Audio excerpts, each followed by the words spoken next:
Birthday ko ngayon. Ang wish ko lang, Wish ko since lang. may kulang, si Tito J, pinagdarasal namin siya. Kung saan man siya ngayon, sana masaya siya. At ngayon, 21.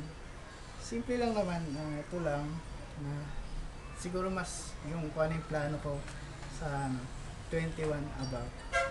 Pinapanalangin ko to dahil 21 kasi dapat maging mature na, mas alam mo yun, mas maging ano na, mas maging mature at yun, para mas mapasiya ko marami pang tao.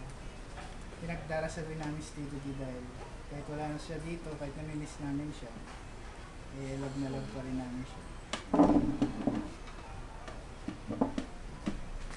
Sa mga naman ang anak ng Espiritu Santo, Lord, thank you po sa birthday ko. Kahit sinelebrate ko lang sa lola ko, kay mami, sa kay tita, sa iba kong pinsan. Sana maging masaya itong mga susunod na taon dahil alam kong pagiging 21 ay hindi na basta. Kailangan seryoso na. Kailangan maayos na. Amen.